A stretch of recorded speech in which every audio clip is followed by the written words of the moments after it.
The Galactic Council chamber fell silent as Ambassador Vexithera's three eyes focused on the human delegation. Her chitinous frame towered above the conference table, mandibles clicking in what her species considered barely concealed disgust.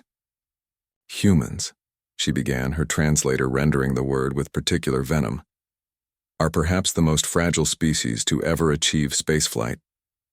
Your bones break under minimal pressure, your skin tears like tissue paper, and you require a precise atmospheric composition to survive even moments in space. Yet you insist on expanding into sectors that even our most hardened warriors avoid.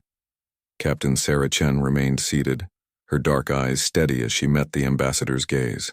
Around the circular chamber, representatives from a dozen species, the crystalline Zephtai, the armored Krugen, the gaseous ethereals, all nodded in agreement with Vexithara's assessment.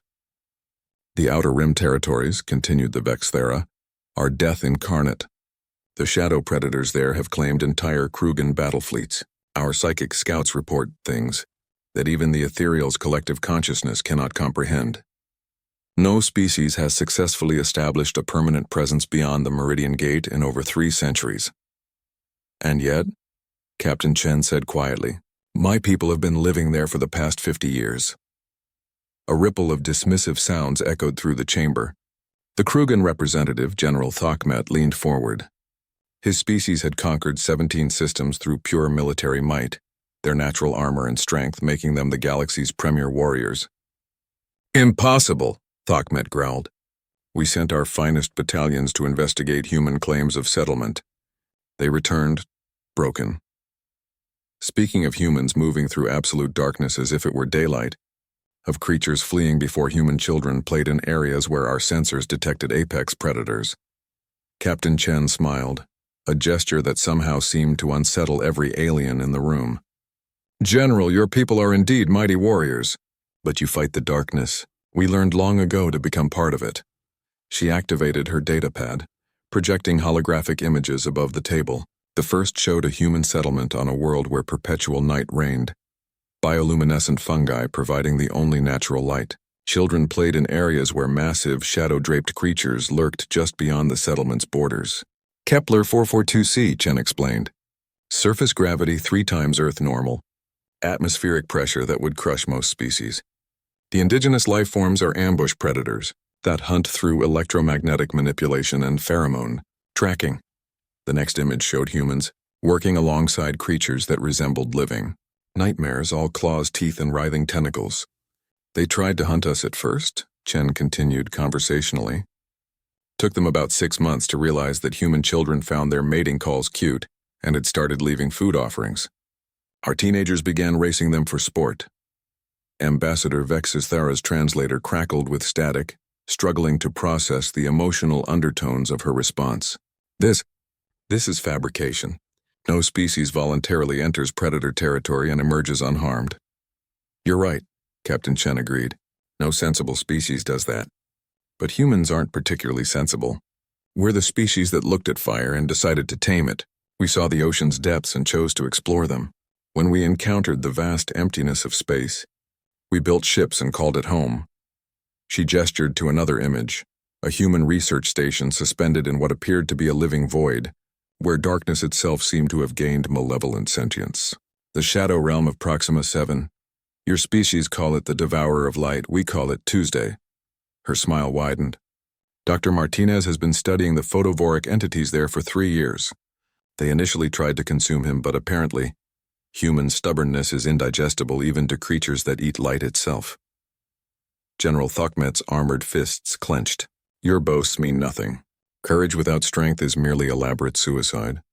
You misunderstand us. General, Captain Chen's voice dropped to barely above a whisper, yet somehow every being in the chamber heard her clearly. You think we survive out there through courage. We don't. We survive because we're not the prey. The hologram shifted to show human marines moving through a derelict alien vessel, but they weren't walking carefully or scanning for threats. They moved with the fluid confidence of apex predators, their eyes reflecting light like nocturnal hunters, their movements coordinated with a precision that spoke of countless generations spent as persistence hunters. Your species evolved from herbivores or prey animals, Chen explained. You developed armor, venom, psychic abilities, all defensive measures. But humans? We evolved from pack hunters who chased prey across continents until they collapsed from exhaustion. We didn't develop claws or armor or psychic powers. She paused, letting the silence stretch. We developed something far more dangerous. We learned to think like our prey, to anticipate their moves, to become the thing that hunts the hunters. And when we reached the stars and found creatures that considered themselves the ultimate predators, the final hologram showed a massive creature, something that had clearly terrorized countless species, cowering in what appeared to be a cave while small human figures approached it with medical supplies and food. We taught them what it meant to be prey to something that hunts not for survival, but for the sheer stubborn refusal to be conquered. The chamber remained silent for a long moment. Finally, the ethereal representative spoke, their voice a harmony of whispers. The darkness between stars, it speaks of humans with reverence, fear. Captain Chen stood, her slight frame somehow commanding the attention of every creature present.